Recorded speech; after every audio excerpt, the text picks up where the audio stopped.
Okay, so today, hi guys. I wanted to talk about two things. One is really small, but I still thought was really cool and useful.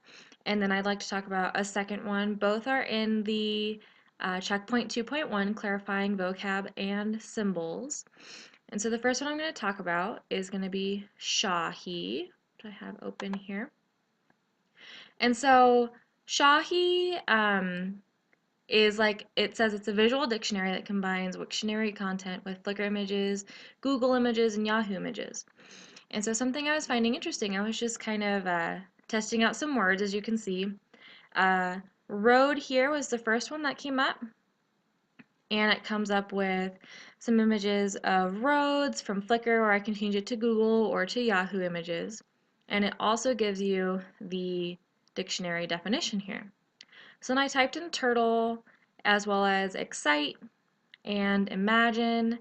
One thing that I thought would be really interesting with this is if I created this using, like for my entire classroom, with our spelling list.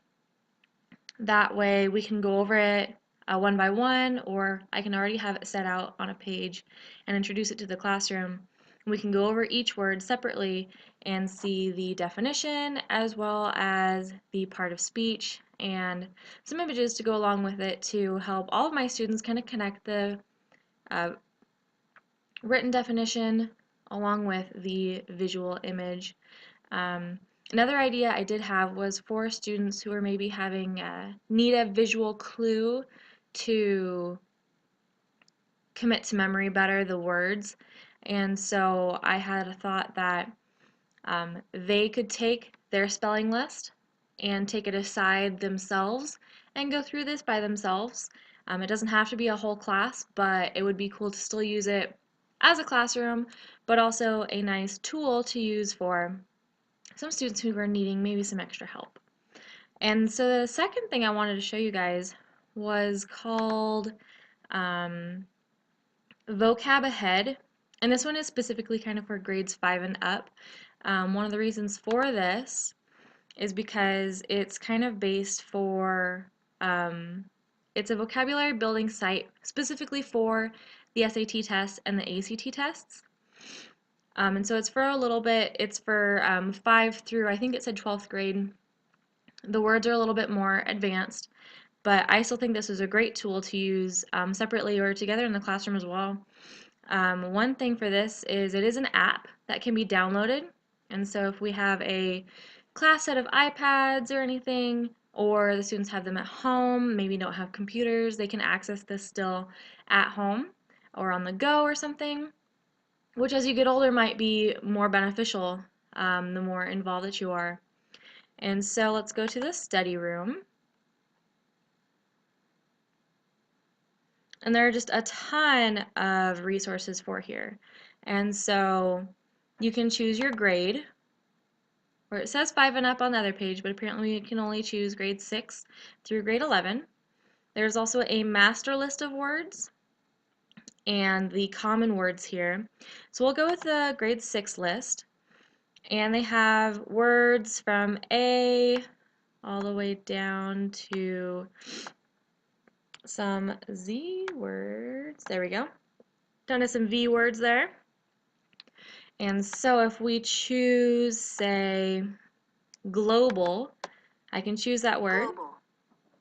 The word global means worldwide or universal. And it says it for you, it tells you the definition, and it also gives an example down here. And then as the video continues, it also gives a visual clue to commit it even further. There are also games that we can play, like there's a crossword game. There are quizzes that can be taken. And you can choose these based on what list you want.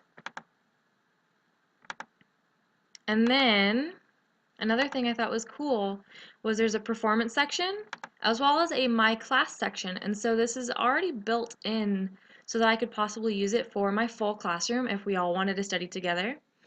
And the performance will keep track of the individual student's performance as well as the class performance. There are also flashcards that can be done, and my lists. And I thought this was interesting because I could even start off with creating a master list for, say, my 6th grade students.